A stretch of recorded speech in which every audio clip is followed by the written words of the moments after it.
സംസാരിക്കുമ്പോൾ എപ്പോഴെങ്കിലും വോയിസ് കാരണം കോൺഫിഡൻസ് കുറഞ്ഞ പോലെ തോന്നിയിട്ടുണ്ടോ?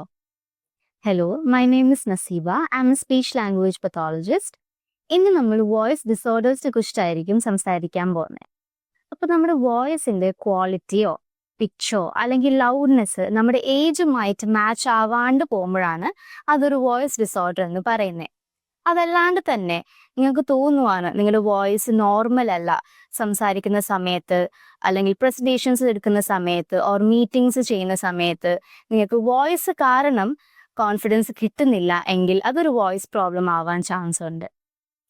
പല പല കാരണങ്ങൾ കൊണ്ട് വോയിസ് ഡിസോർഡേഴ്സ് വരാം. അതിൽ ഒന്നാമത്തെ കാരണം എന്ന് പറയുമ്പോഴത്തേക്കും നമ്മുടെ വോയിസ് ബോക്സിൽ വരുന്ന ഫിസിക്കൽ ചേഞ്ചസ് ആണ്.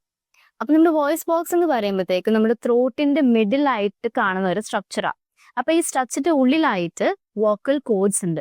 അപ്പൊ ഈ വോക്കൽ കോഡ്സ് വൈബ്രേറ്റ് ചെയ്യുമ്പോഴാണ് സൗണ്ട് വരുന്നത്. അപ്പൊ നമ്മുടെ ഈ വോക്കൽ കോഡ്സിലോ അല്ലെങ്കിൽ വോയിസ് ബോക്സിൽ വരുന്ന ഫിസിക്കൽ ചേഞ്ചസ് കാരണം നമുക്ക് വോയിസ് ഡിസോർഡേഴ്സ് വരാൻ ചാൻസ് കൂടുതലാണ്.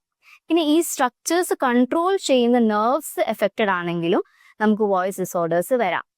അതല്ലാണ്ട് തന്നെ മൂന്നാമത്തെ റീസൺ ആണ് ഏറ്റവും കോമൺ ആയിട്ട് കാണുന്ന ഒരു റീസൺ. അതെന്ന് പറയുമ്പോഴത്തേക്കും നമ്മുടെ വോയിസ് യൂസ് ചെയ്യുന്ന രീതിയാണ്. അതെന്ന് പറഞ്ഞാൽ ചില പേര് ഭയങ്കര ലൗഡായിട്ട് സംസാരിക്കുന്ന ആൾക്കാരുണ്ടാവും, അല്ലെങ്കിൽ കുറേ നേരം സംസാരിക്കുന്ന ആൾക്കാരുണ്ടാവും.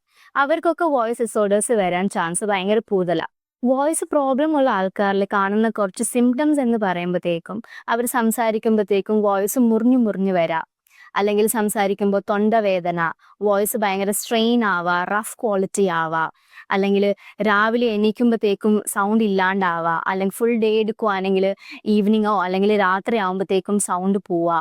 ഇതൊക്കെയാണ് ഒരു കോമൺ ആയിട്ട് കാണുന്ന കുറച്ച് സിംറ്റംസ്.